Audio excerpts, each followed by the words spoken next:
Welcome to the Deep Dive. Today we're looking into 1 Corinthians 11, verses 2 through 16.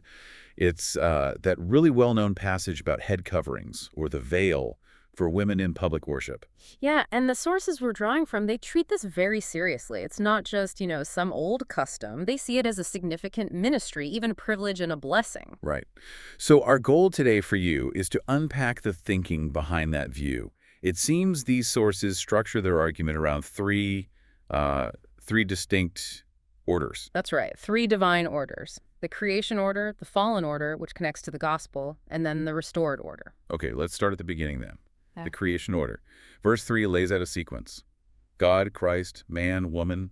God's the head of Christ, Christ the head of man, man the head of woman. Correct, but, and this is really key to their interpretation, they insist this isn't about ranking people like a hierarchy or some kind of inherent subordination. Not hierarchy. Harmony, functional roles within a harmonious design. That's the idea.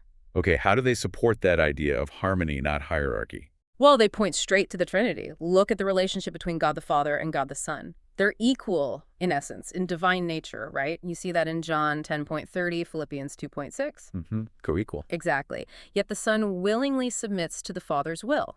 Think of Gethsemane, Matthew 26.39. So they argue the veil is basically a woman acknowledging that kind of divine pattern functional roles, not a difference in worth. Okay, that framing, harmony, it really does shift the perspective. So that's the ideal. But then comes the fallen order. Sin enters the picture. How does that make the veil necessary, according to this view? It gets linked directly to Genesis 3, verse 16, the curse on the woman. Part of it says you will desire your husband, but he will rule over you. Right, and the source focuses on that word desire. Precisely. The Hebrew word is teshuka. And here's the connection they make. It's the same word used in Genesis 4.7. Genesis 4.7.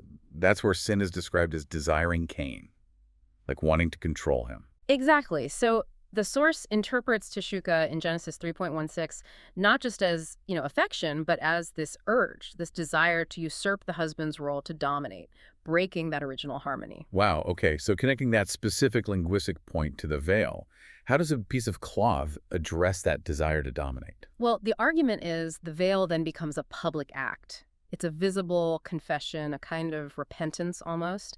The woman wearing it is publicly stating that Christ is her head, not her own will or that fallen desire for control. It's about realigning with God's order after the fall. Okay, that clarifies the dynamic between the fall and this practice. So that leads us to the third framework, the restored order. How does the veil function there? Here the symbolism shifts slightly. Man represents God's glory, but woman represents man's glory, and by extension, she represents the church. So her act of veiling becomes a confession that the church's glory doesn't come from itself, but solely from Christ, its head. And there's an audience for this. A very specific one. 1 Corinthians 11.10 says the sign of authority is needed because of the angels. Ah, the angels are watching. Yes. The sources see this as a kind of cosmic drama. The angels observe this obedience, and they add another layer. This act judges Satan's pride, his desire for equality with God, back in Isaiah 14. By showing submission to divine order, the church demonstrates the opposite spirit. And there's a link to readiness for judgment, too. Sort of. They connect it to 2 Corinthians 10.6 about being ready to punish disobedience once your own obedience is complete. It's about the church getting its own house in order, reflecting God's authority before judgment. Okay, before we finish, we need to tackle a couple of common objections. What if the argument in verse 15 that long hair is a covering? Doesn't that replace the need for a cloth veil? The sources we looked at strongly reject that reading. They focus on the Greek word anti. Often it's translated instead of, but they argue it means for the sake of or corresponding to. So long hair is given for covering, not as the covering itself. That's the claim. Long hair is seen as the woman's natural glory. And because it's her glory, it's the very thing that needs to be covered when she comes before God in worship. It's not a substitute. It's the reason for the covering. Makes sense within their logic. And the other big one. Yeah. This was just a local Corinthian custom, right? Tied to that specific culture. They push back hard on that too, pointing to verse 16. We have no such custom, nor do the churches of God.